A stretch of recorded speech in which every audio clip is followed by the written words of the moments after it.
आज की स्टोरी एक सच्ची घटना पर आधारित है।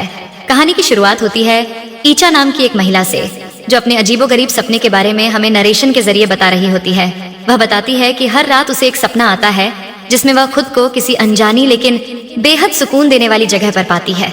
इस रहस्यमयी जगह में वो एक शानदार हवेली जैसे घर के पास पहुंचती है और वहां उसे एक बहुत ही आकर्षक और रहस्यमय पुरुष मिलता है। वो शख्स हर रात उसके सपनों में आता है और दोनों के बीच एक गहरा रिश्ता बनता जा रहा होता है। ईचा को यह सब बिल्कुल असली जैसा महसूस होता है, जैसे यह कोई सपना नहीं बल्कि हकीकत हो। लेकिन असली झटका तब लगता है जब जैसे ही वह आदमी ईचा के करीब आने लगता है, हम देखते हैं कि असल दुनिया में ईचा के कपड़ों के बटन खुद ब खुद खुलने लगते हैं। यानी कोई अलौकिक ताकत हकीकत में उस पर हावी हो रही थी। और तभी अचानक हमें दिखता है कि असल दुनिया में ईचा के साथ एक डरावनी रूह यानी एक डेमन इंटीमेट हो रहा है, जिसकी ईचा को जरा भी भनक नहीं होती। उसे तो यही लगता है कि यह सब बस एक सपना है। अब जैसे ही सुबह के 4 बजे दरवाजे की घंटी बजती है, ईचा की नींद खुल जाती है। वह उठती है थोड़ी हैरान, लेकिन अपने सपने की वजह से मन ही मन खुश भी होती है। नीचे जाकर दरवाजा खोलने पर हम उसके पति एरियल को देखते हैं, जो पेशे से एक सिक्योरिटी गार्ड है। आज भी वो ओवरटाइम करके देर रात घर लौटा है, लेकिन यह लेट नाइट शिफ्ट्स अब रोज का किस्सा बन चुकी है और इसका असर दोनों के रिश्ते पर साफ नजर आने लगा है। ईचा, जो अब पहले जैसी नहीं रही, अपने पति से कहती है कि वो जैकेट ढंग से टांगे। एरियल ऐसा करता भी है, लेकिन तभी रहस्यमयी डेमन उस जैकेट को गिरा देता है, जैसे वो इन दोनों के बीच दरार और बढ़ाना चाहता हो। इसके बाद हमेशा की तरह दोनों के बीच बहस छिड़ जाती है और एरियल नाराज होकर बिना खाना खाए ही सोने चला जाता है। अगली सुबह जब एरियल नीचे आता है नाश्ते के लिए, तो ईचा फोन चलाते हुए चुपचाप वहां से उठकर चली जाती है। दोनों अब बात तक नहीं करते। अब हम देखते हैं कि ईचा अपने काम पर जाती है, लेकिन उसका मूड पूरी तरह खराब होता है। तभी वहां उसकी दोस्त और सहकर्मी लिंडा आती है, जो ईचा का चेहरा देखकर सब समझ जाती है। फिर से रात को पति पत्नी के बीच बहस हुई है। उधर एरियल भी अकेला और खामोश है। दोनों ही अपने अपने दुख में घुले हुए हैं। काम के दौरान जब ईचा और लिंडा लंच पर बैठते हैं, तो उनकी बातचीत से हमें पता चलता है कि ईचा की शादी को 3 साल हो चुके हैं। शादी से पहले ईचा और एरियल की जिंदगी में हर चीज खुशनुमा थी। एरियल हर छोटी बात में ईचा को स्पेशल फील कराता था, कभी गिफ्ट्स तो कभी सरप्राइज प्लान करके। लेकिन अब ईचा को लगता है जैसे वह सारी मिठास कहीं खो गई है। ना कोई रोमांटिक बातें, ना कोई खास तोहफे, बस एक रूटीन बनकर रह गया है रिश्ता। लिंडा, जो ईचा की करीबी दोस्त और सहकर्मी है, उसे समझाती है कि शादी के बाद जिंदगी में बहुत कुछ बदल जाता है। नई जिम्मेदारियां आती हैं और रिश्तों को संभालने का तरीका भी बदलना पड़ता है।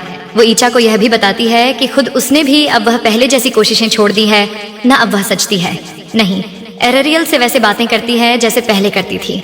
यानी बदलाव दोनों तरफ से हुआ है। लिंडा की बातें ईचा के दिल को छू जाती हैं। अब ईचा महसूस करती है कि उनकी शादी में प्यार और नजदीकियां धीरे धीरे खत्म हो चुकी हैं। उसे तो यह भी याद नहीं था कि उन्होंने आखिरी बार एक दूसरे के साथ सुकून भरा समय कब बिताया था। लिंडा उसे सलाह देती है कि वह आज रात थोड़ी सी कोशिश करें, अच्छे से तैयार हो और पति को वह प्यार और अपनापन महसूस कराए जो वह पहले करता था। ईचा भी यह बात मान लेती है।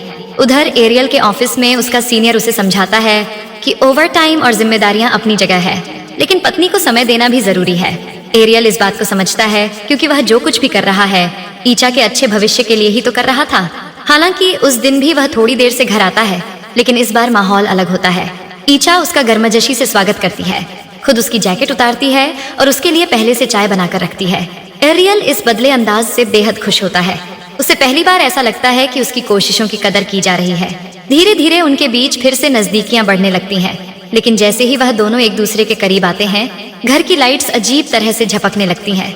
और तभी हम देखते हैं कि वही डेमन जो पहले ईचा के सपनों में आता था, अब फिर से उसी पल उनके बीच मौजूद है। वो अब भी ईचा के साथ जुड़ा हुआ है। फिर रात को जब ईचा सोती है, तो खुद को उसी अजीब सी इमारत में पाती है जहां वो पहले जाती थी।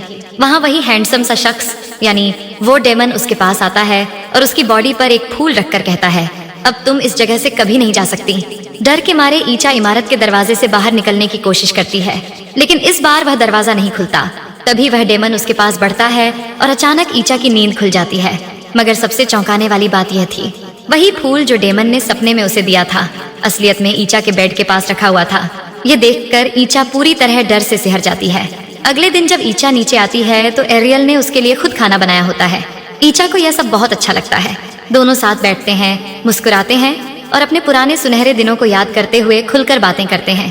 उस पल एरियल ईचा से माफी मांगता है और वादा करता है कि वो अब हर चीज को सुधारने की कोशिश करेगा और फिर से एक नई शुरुआत करेंगे, जैसे सब कुछ फिर से जीरो से शुरू हो रहा हो। ईचा भी उसकी बातों को दिल से स्वीकार करती है। आज ईचा को घर लौटने में थोड़ा समय लगने वाला था, क्योंकि दफ्तर खत्म करने के बाद उसे अपनी छोटी बहन ईमा से मिलने जाना था। उधर एरियल आज खुद उसे ऑफिस छोड़ने के लिए स्कूटी पर आया, जिसे देखकर लिंडा के चेहरे पर खुशी साफ झलक रही थी। ऑफिस में आज ईचा भी पहले से बेहतर मूड में थी और काम पर ध्यान दे रही थी, मगर तभी उसे एक बॉक्स के अंदर कुछ ऐसा नजर आया जिसने उसका दिल दहला दिया। वही फूल, बिल्कुल वैसा ही जैसा उसने अपने सपने में देखा था।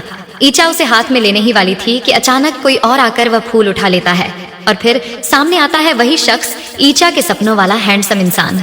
वो धीरे धीरे उसकी ओर बढ़ रहा था, लेकिन जैसे ही ईचा उसकी परछाई पास के शीशे में देखती है, उसके पैरों तले जमीन खिसक जाती है। उसमें एक इंसान नहीं बल्कि एक राक्षस की भयानक छवि दिख रही थी। घबराकर ईचा को उल्टी जैसा महसूस होता है और वह तेजी से बाथरूम की ओर भागती है।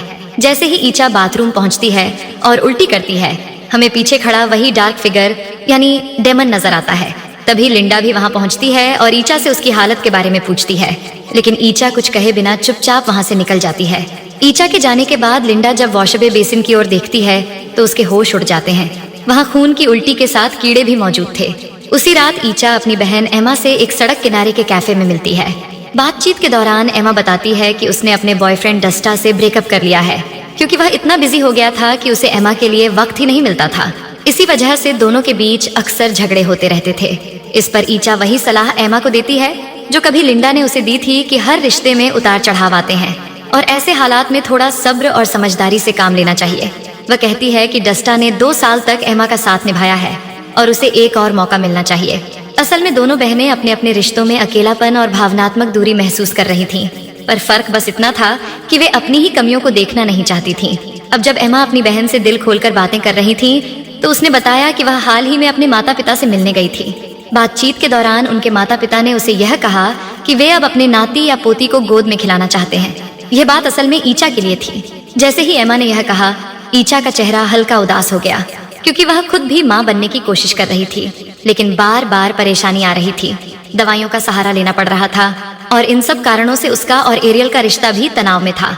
इन दवाओं को मंगवाने के लिए ईचा एरियल को मैसेज करती है।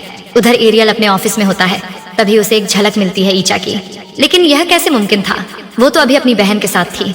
एरियल चौंक जाता है और उसे लगता है कि शायद उसकी आंखों का धोखा है या फिर कुछ और। जैसे ही एरियल उस आकृति के पीछे जाता है, वह गायब हो जाती है। लेकिन तभी बिल्डिंग के अंदर उसे किसी के चीखने की आवाज सुनाई देती है। वह आवाज ईचा की लग रही थी। आवाज का पीछा करते हुए एरियल बिल्डिंग के एक खाली कोने तक पहुंचता है, जहां उसे ईचा एकदम अजीब हालत में खड़ी दिखती है।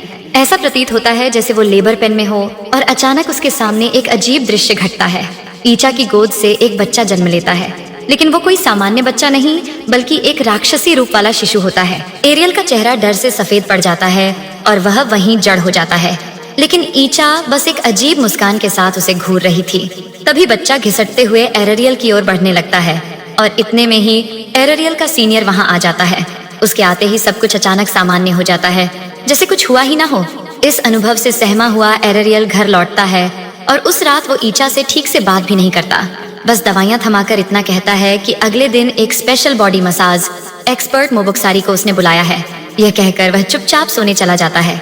अगली सुबह मोबुक्सारी जब ईचा की मसाज कर रही होती है तो वह उसे आराम और कम तनाव लेने की सलाह देती है, लेकिन पेट की मसाज करते समय वो चौंकाने वाला खुलासा करती है, तुम 3 महीने की गर्भवती हो।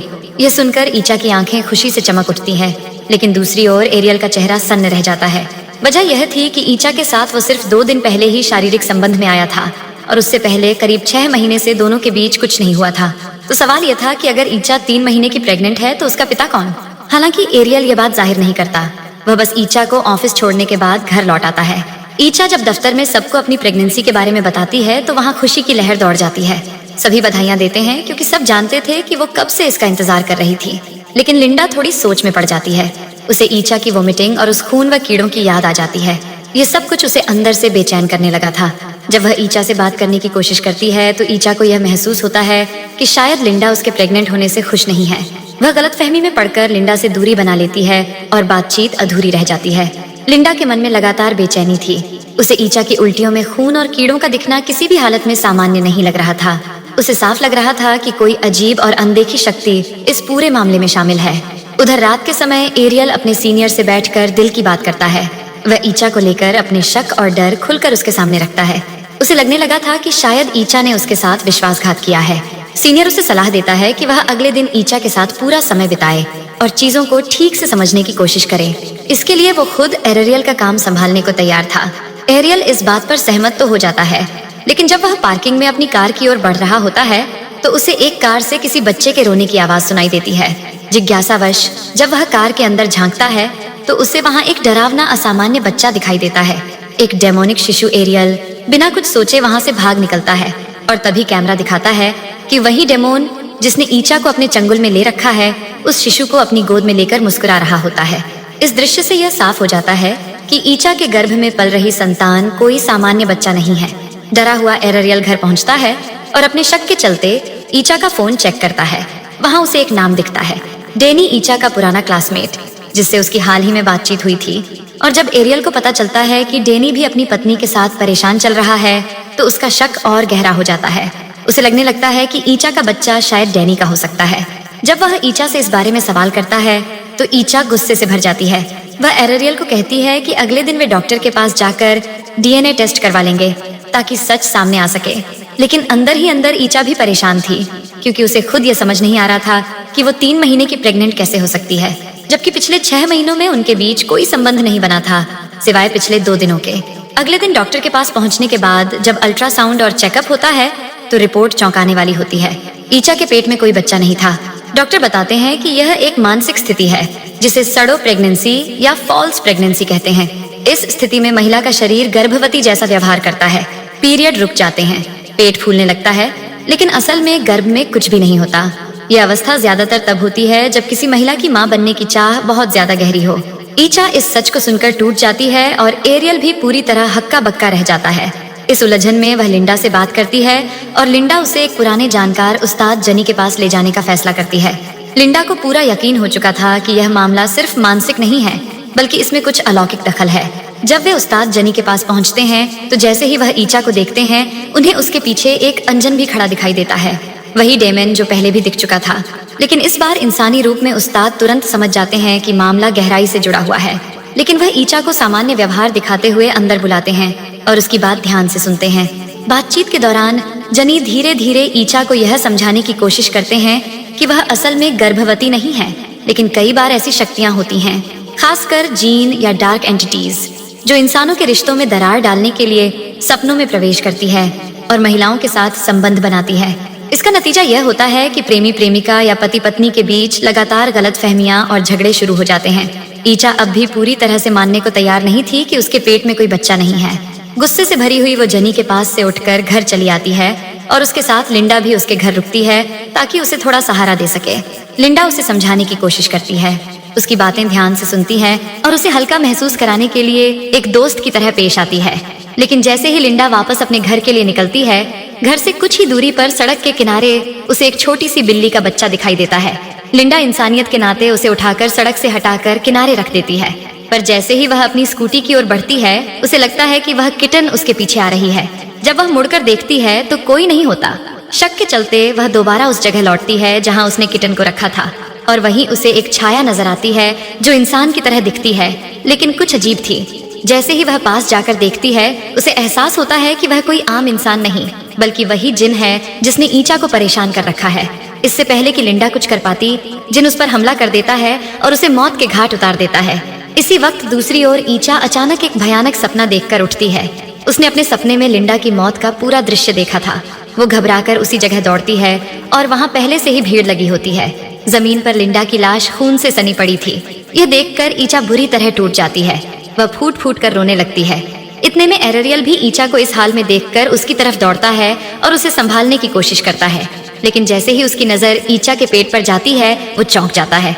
अब पेट इतना उभरा हुआ था मानो वो 7 से 8 महीने की गर्भवती हो, जबकि हकीकत में ऐसी कोई मेडिकल कंफर्मेशन नहीं थी। अब ईचा को जनी की बातें धीरे धीरे समझ आने लगती हैं।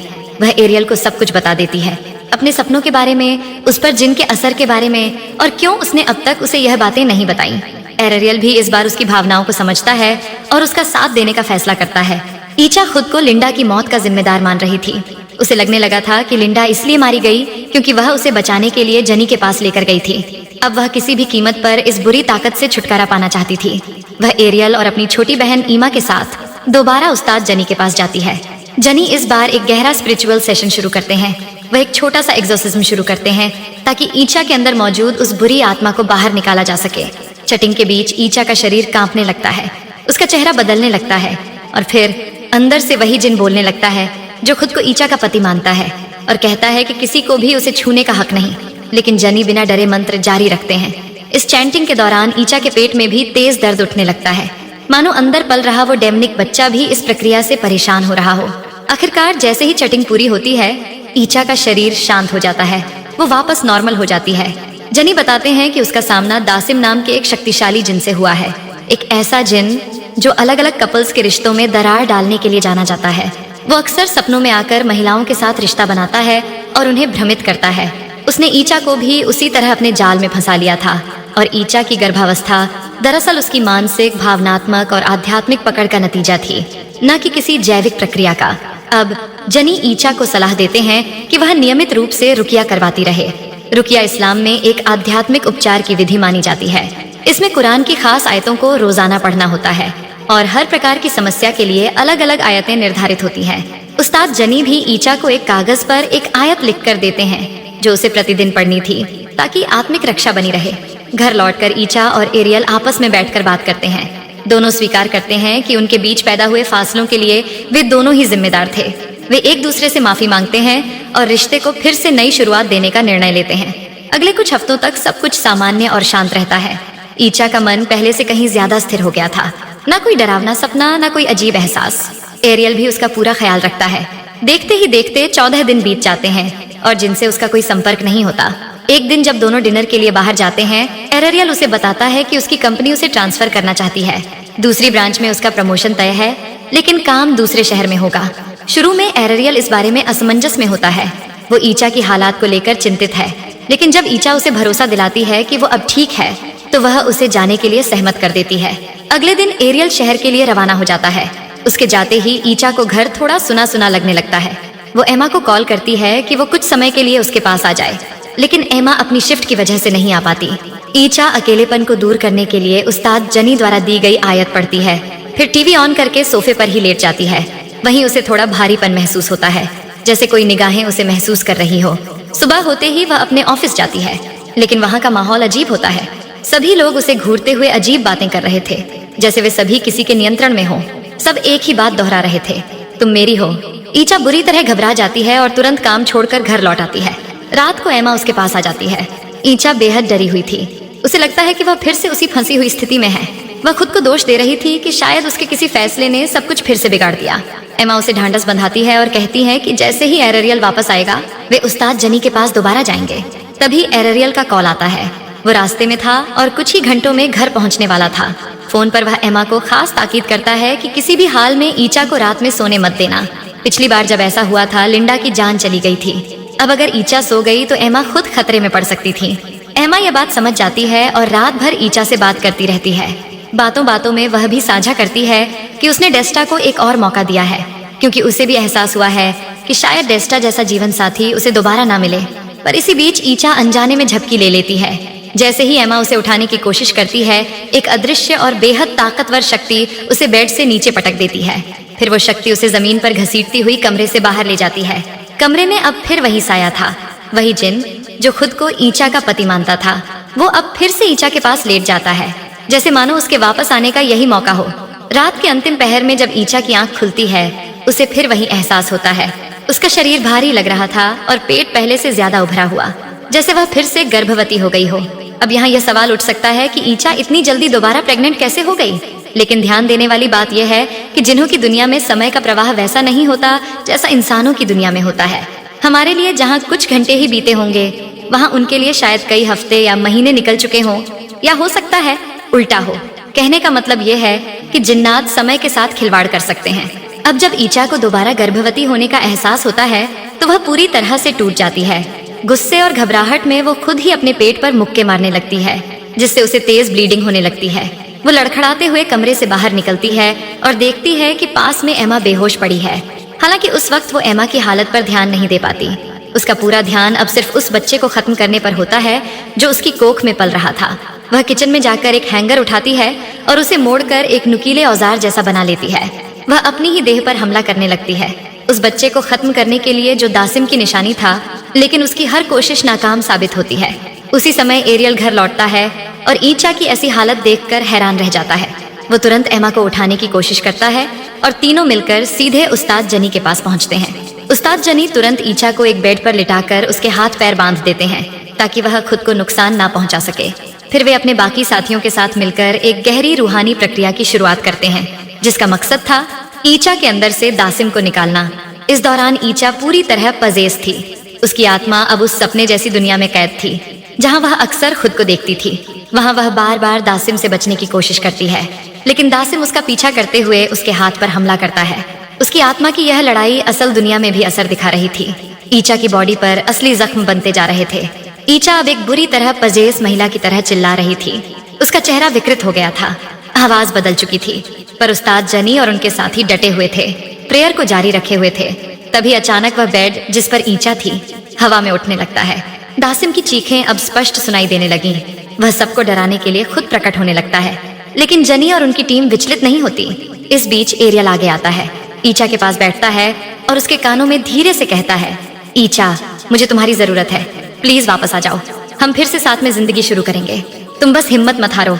ईचा इन आवाजों को सुन रही होती है, उसकी आंखों से आंसू बहने लगते हैं। वो खुद को झकझोरती है और अपनी शादी के पल याद करती है, वो सारे पल जो उसने एरियल के साथ बिताए थे। फिर वह धीरे धीरे वही कुरान की आयत दोहराने लगती है जो उस्ताद जनी ने उसे दी थी। उसका यह पढ़ना दासिम को अंदर तक झकझोर देता है। वो बिल्डिंग जो उसकी कल्पनाओं की कैद थी अब टूटने लगती है। गेट ध्वस्त होते हैं और जैसे ही दरवाजा खुलता है ईचा भागकर उस कैद से बाहर निकल आती है और उसकी आत्मा वापस अपने शरीर में लौट जाती है। वास्तविक दुनिया में वो अचानक शांत हो जाती है, उसकी आंख खुलती है और वह सामान्य हो जाती है। तो दोस्तों, अब कहानी के अंतिम हिस्से में आता है जो हमें 6 साल बाद की झलक दिखाता है। ईचा और एरियल अब एक सुखी दाम्पत्य जीवन जी रहे हैं। उनके 2 प्यारे बच्चे हैं और उन्होंने शहर से थोड़ा अलग एक शांत जगह पर नया घर ले लिया है। एक दिन जब वे सब मिलकर लॉन में बैठे होते हैं, ईचा अचानक पूछती है, एमा, आरका कहाँ है? आरका यानी उनका बड़ा बेटा जो खेलते खेलते मुख्य गेट की तरफ चला गया था। गेट के पास आरका के सामने एक अजनबी खड़ा होता है, एक ऐसा चेहरा जिसे ईचा अपने बुरे सपनों में पहले भी देख चुकी थी, वही दासिम जो कभी उसकी आत्मा पर हावी हुआ करता था। एमा दौड़ती हुई वहां पहुंचती है और आरका को लेकर घर के अंदर जाती है। वह उसे प्यार से समझाती है कि बेटा, अजनबियों से दूरी बनाकर रखो, चाहे वे कितने भी अच्छे लगे। लेकिन आरका का जवाब थोड़ा अजीब होता है। वो अंकल तो बहुत अच्छे थे, यानी कि वो दासिम से जुड़ाव महसूस कर रहा था। यहाँ से कहानी एक नया शक पैदा करती है और सबसे चौंकाने वाली बात यह है कि यह कहानी पूरी तरह काल्पनिक नहीं है। दरअसल एक पॉपुलर पॉडकास्ट में एक असली जोड़े की कहानी सुनाई गई थी, जिसमें कहा गया कि एक जिन ने उनके रिश्ते में दरार का फायदा उठाकर बीच में घुसने की कोशिश की थी।